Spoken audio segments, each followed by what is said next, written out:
The Queen had been sick for just under a week, and there were no signs of her getting well. "Bring the doctor," commanded the king. Dr. Multan arrived at the cabin and immediately sent everyone out so she could examine the Queen. Outside, the king paced up and down. Time felt endless. He was deeply concerned. In all the years they had been married, he had never known her to be sick. She was strong, a warrior, and not easily broken. The door opened. The doctor stepped out. "The Queen needs to move from the middle of the ship to the back," she said. "It is much calmer there. She is suffering from seasickness and is very weak from not eating."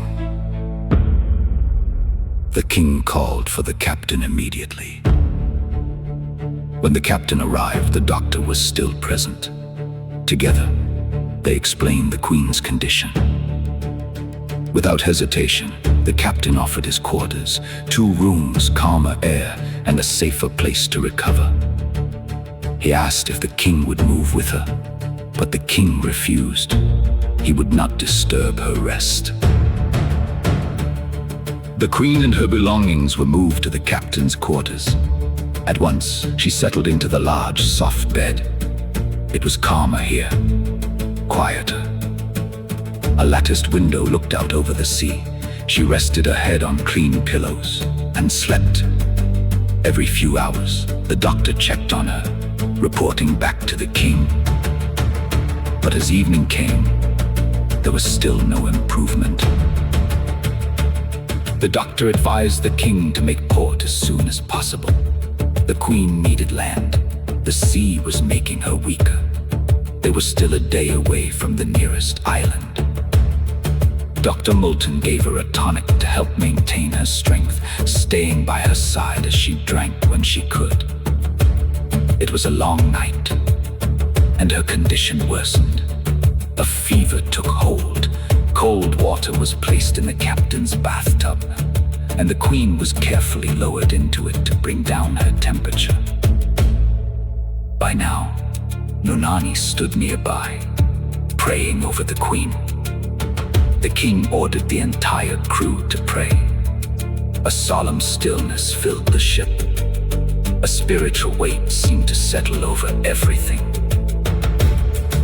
In the early hours of the morning, the Queen's fever broke, but she remained very weak. They made port at around 600 hours.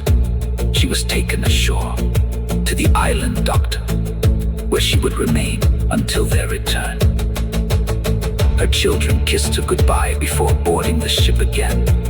As the vessel set sail, sadness hung in the air.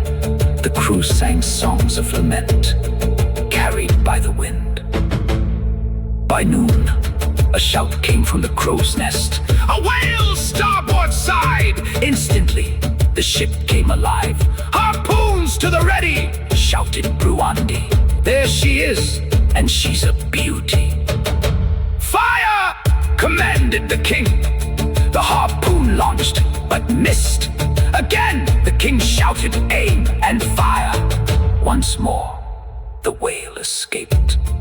The disappointment lingered, but something else began to rise.